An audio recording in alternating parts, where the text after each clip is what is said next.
Assalamualaikum warahmatullahi wabarakatuh. Waalaikumsalam warahmatullahi wabarakatuh. Alhamdulillah wassalatu wassalamu ala sayyidina Rasulillah sayyidina wa maulana Muhammad ibn Abdullah wa ala alihi wa sahbihi wa mawalah. La haula wa la quwwata illa billah, amma ba'du. Bapak-bapak, ibu-ibu, saudara-saudara kaum muslimin rahimakumullah. Pada pertemuan yang lalu sudah saya jelaskan bahwa hidup selalu berakhir dengan kematian. Apabila datang kematian menimpa seseorang, datanglah kiamat baginya. Itu yang disebut dengan kiamat kecil. Hakikatnya mati adalah perpindahan dari kehidupan di dunia ini menuju kehidupan di alam barzakh.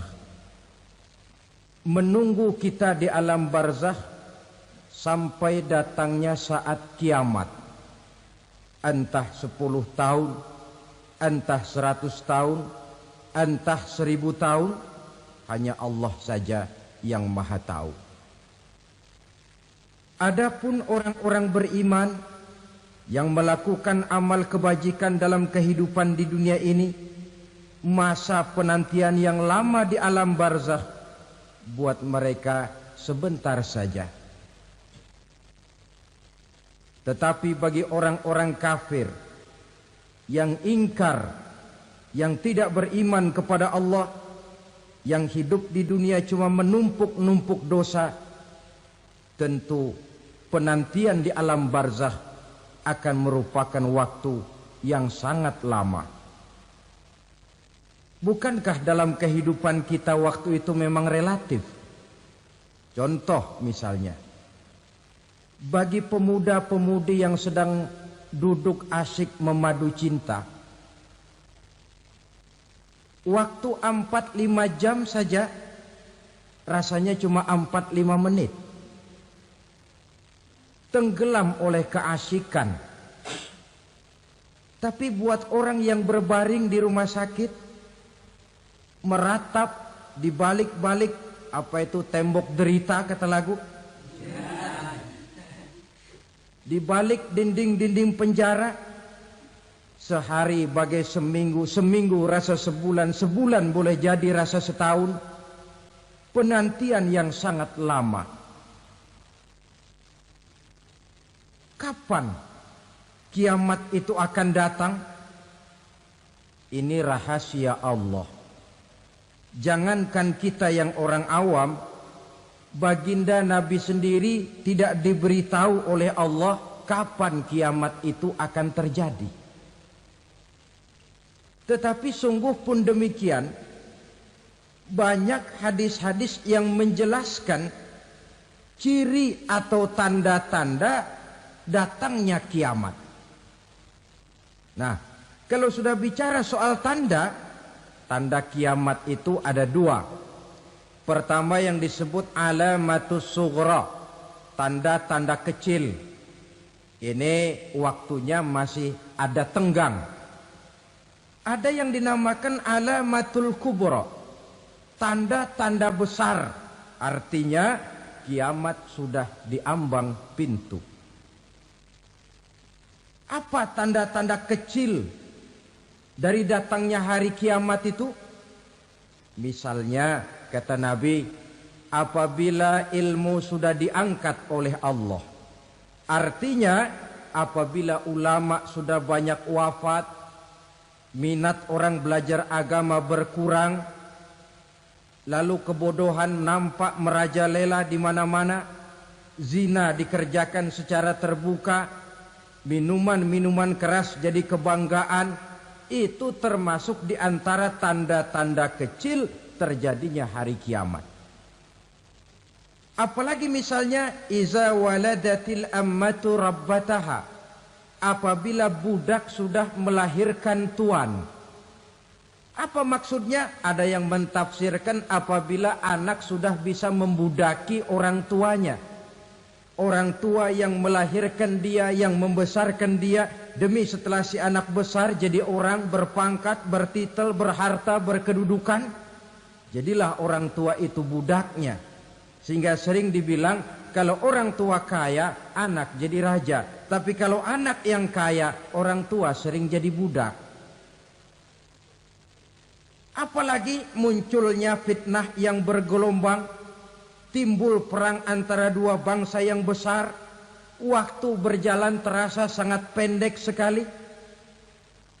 Itu merupakan tanda di antara tanda-tanda kiamat. Termasuk di dalamnya sulit membedakan mana laki, mana perempuan. Kan kalau tanda-tanda kayak begini sekarang sudah banyak kita lihat kan. Ulama banyak wafat, penggantinya sulit. Zina dikerjakan berterang-terangan, minuman keras jadi kebanggaan. Banyak anak membudaki orang tuanya, sulit membedakan mana laki, mana perempuan. Kadang-kadang dari belakang kita lihat perempuan benar, begitu kita colek nengok jenggotan.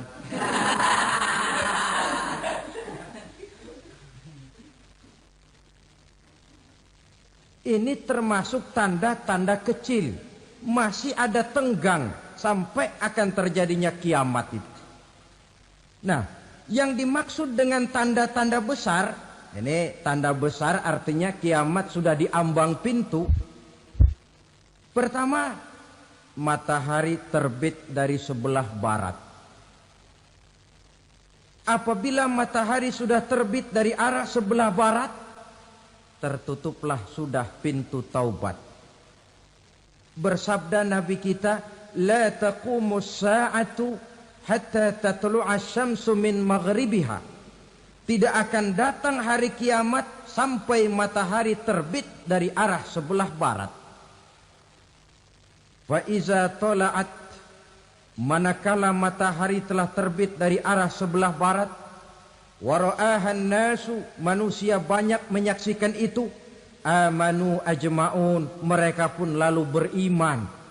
Yang tadinya kafir, yang tadinya ingkar, yang tadinya membangkang, setelah melihat matahari terbit dari sebelah barat, buru-buru beriman, berlomba-lomba mengucap dua kalimat syahadat. Tapi apa yang terjadi? Kata Nabi, wadzalika hina la yanfa'u nafsan imanuha lam takun amanat min qabl. Hari itu adalah hari yang iman sudah tidak berguna lagi bagi seseorang apabila sebelumnya memang dia tidak pernah beriman. Au kasabat fi imaniha khaira, atau beriman tetapi tidak pernah melakukan kebajikan di dalam keimanannya itu. Hari yang sudah kasib, hari yang sudah terlambat, beriman tidak akan ada gunanya lagi. Ini pelajaran buat kita. Sebelum sang surya terbit dari sebelah barat, sebelum nafas sampai di tenggorokan, artinya pintu taubat masih terbuka. Kalau dua hal itu sudah terwujud, nafas sudah sampai di kerongkongan, atau matahari sudah terbit dari arah sebelah barat, tertutuplah sudah pintu taubat. Tak ada lagi gunanya pangkat, jabatan, harta, bahkan beriman pun dalam suasana macam itu. Too late, kata orang Kulon. Sudah terlambat. Matahari terbit dari arah sebelah barat. Itu tanda besar, artinya kiamat sudah di ambang pintu. Lalu apalagi tanda besar? Munculnya Dajjal.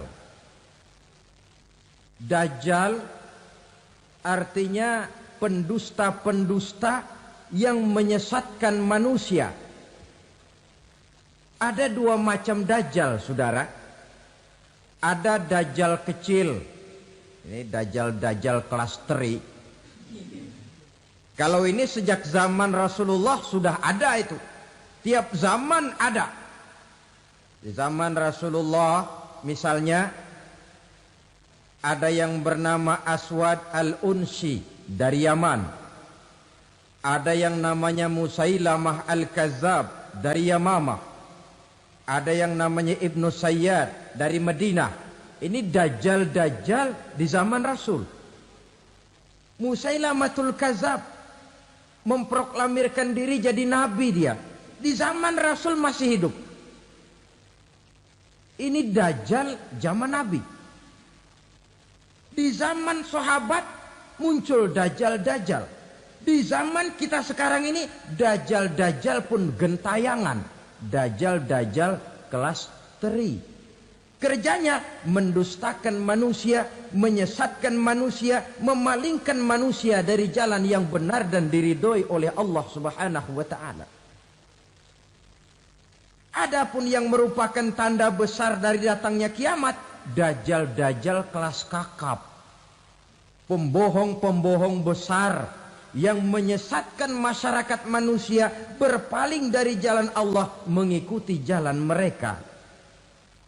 Apa sih ciri dajjal itu? Kata Nabi dalam hadis Bukhari Muslim, "Innad dajjala", sesungguhnya yang namanya dajjal itu yakhruju, satu saat akan muncul mendekati hari kiamat.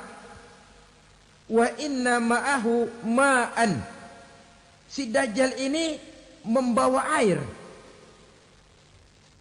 Wa naran, dan juga membawa api. Dua simbol.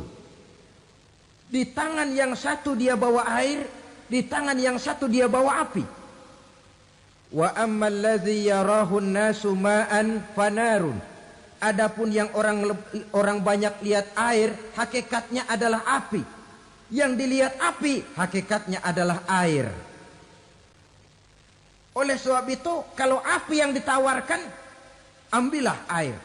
Kalau air yang ditawarkan, pilihlah api. Maksudnya apa ini? Ini bahasa simbol, saudara-saudara.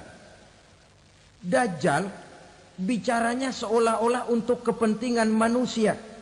Menawarkan surga. Surga yang dia tawarkan hakikatnya neraka.